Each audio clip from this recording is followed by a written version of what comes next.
Hello friends, welcome to new Pharmavit. तो जैसा कि हमने पिछले लेक्चर में आपको बताया था कि आने वाले नेक्स्ट लेक्चर में अपन बात करेंगे रूट ऑफ ड्रग एडमिनिस्ट्रेशन के बारे में। तो उससे पहले चलिए अपना एक छोटा सा टॉपिक रह गया है एसेंशियल ड्रग कॉन्सेप्ट, तो इसको देख लेते हैं ये कॉन्सेप्ट क्या है। तो WHO वर्ल्ड हेल्थ ऑर्गेनाइजेशन ने 1977 में इस कॉन्सेप्ट को डिफाइन किया था फर्स्ट टाइम। तो ये डेफिनेशन हमने बोर्ड पे लिख रखा है, वो क्या है एक बार देख लेते हैं। The World Health Organization has defined essential drug as those that satisfy the priority healthcare need of the population। मतलब कि जो मैं हम आप बहुत सारे लोग जो मिलकर के एक पॉपुलेशन बनाते हैं, ठीक है। तो उस हमारी क्या होती है, हम हमारी जो पॉपुलेशन है, हमारी सबसे पहली प्रायोरिटी क्या होती है कि हमारा हेल्थ अच्छा रहे, ठीक है।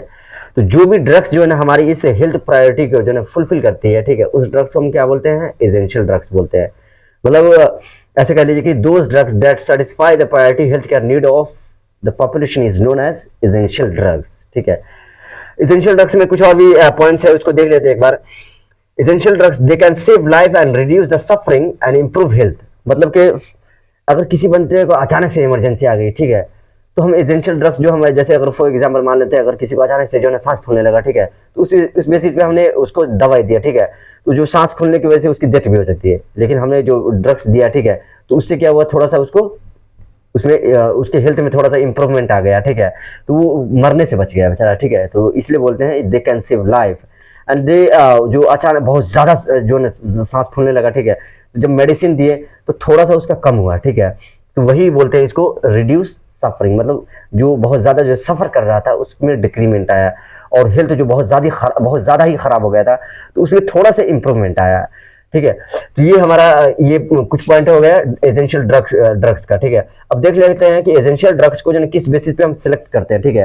तो essential drugs they are selected with due regarded to public relevance and disease prevalence and on efficacy and safety and also the last one is the comparative cost effectiveness. मतलब कि हम जो जब भी किसी भी एसेंशियल ड्रग्स को हम सिलेक्ट करते हैं, ठीक है, तो किस बेसिस पे करते हैं, तो पब्लिक हेल्थ रिलेवेंस के बेसिस पे करते हैं। जो हमारे जो मोस्ट इंपॉर्टेंट थिंग जो है कि पब्लिक का हेल्थ अच्छा होनी चाहिए, ठीक है, पब्लिक का हेल्थ जो है ना वो अच्छा होनी चाहिए, उस बेसिस पे हम सिलेक्ट करते हैं।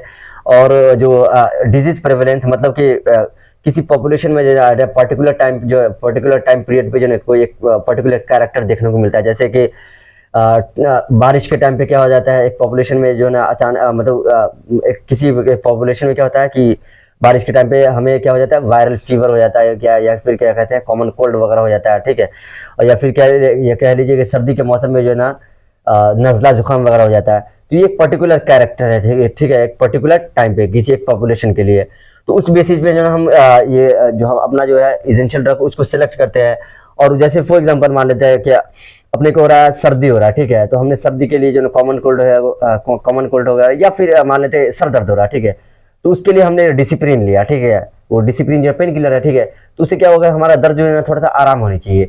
तो वो जो मेडिसिन लिए है तो वो अपना इफेक्ट शो कर रहा है कि नहीं, इसी को बोलते हैं इफिकेसी बोलते हैं, ठीक है, कि शो कर रहा है कि नहीं, तो एविडेंस ऑन एफिकेसी। एंड ये the last one is safety. तो मतलब वो ड्रग्स जो है ना ऐसा तो नहीं है कि वो ड्रग्स लेने के बाद जो है ना हमारा सर और ज्यादा दर्द होने लगा, या फिर क्या कहते हैं कि हमारा सर चक्कर आने लगा, या फिर क्या कहते हैं हमें वोमिटिंग होने लगा, नोजिया आने लगा, ठीक है, ऐसा तो नहीं है। वो सेफ तो है ना वो ड्रग, या फिर रशेज वगैरह तो नहीं आने लगे, जो घमौरिया वगैरह जिसको बोलते हैं, तो ऐसा कुछ तो नहीं होने लगा, वो सेफ तो है ना ड्रग्स, इस बेसिस पे हम सिलेक्ट करते हैं।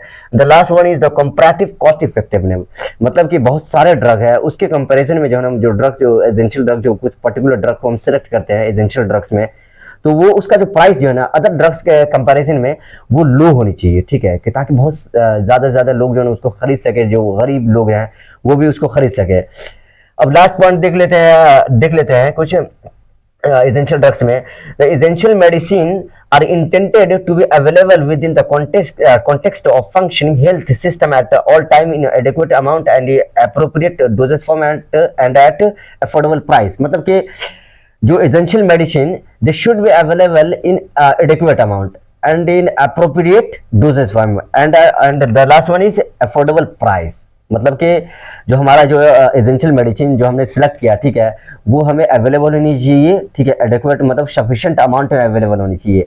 ये नहीं कि मतलब कुछ ही लोग को बस मिल पाए, ठीक है, एंड अप्रोप्रिएट डोजेस फॉर्म में होनी चाहिए कि मतलब 20, जैसे अगर फॉर एग्जांपल मान लेते हैं कि हमें फीवर हो रहा है, ठीक है, तो फीवर हो रहा है तो उसके लिए क्या क्या चाहिए, 625 जो है mg का जो है हमें मेडिसिन लेना है, ठीक है। एज एज के बेसिस पे जो हम सिलेक्ट करते हैं कि कितना एज हो रहा है, कितना वेट है, उस बेसिस पे हम जो है डोजेस फॉर्म को सिलेक्ट करते हैं। तो फॉर एग्जांपल 17 से एबव वाला जो है उसको 625 mg का मेडिसिन जो ना कार्पोल का जो पैरासीटामोल जो है वो डोजेस फॉर्म चाहिए, ठीक है। तो ऐसा नहीं होनी चाहिए कि वो 600 वाला ही होना चाहिए बस, ठीक है। 600 वाला है, 625 वाला नहीं है, ठीक है। अपने को चाहिए 625 वाला, तो 625 वाला ही होनी चाहिए। तो वही अप्रोप्रिएट डोजेस फॉर्म होनी चाहिए एंड अफोर्डेबल प्राइस, ताकि ये प्राइस जो है ना खरीदने के काबिल होनी चाहिए, लायक होनी चाहिए कि मतलब ज्यादा लोग जो है ना, जो गरीब लोग हैं वो भी उसको अफोर्ड कर सके, वो भी उसको खरीद सके। तो गाइस आज के इस लेक्चर के लिए इतना ही काफी है। आने वाले नेक्स्ट लेक्चर में अपन बात करेंगे WHO has laid down criteria to guide selection of essential drugs and also about route of drug administration. तो गाइस अगर वीडियो आपको अच्छा लगा, इन्फॉर्मेटिव लगा तो please like share and subscribe करना ना भूलें एंड ज्यादा से ज्यादा लोगों में शेयर करें एंड बेल आइकन को दबा दे ताकि आने वाले वीडियो का आपको नोटिफिकेशन मिलता रहे। बाय।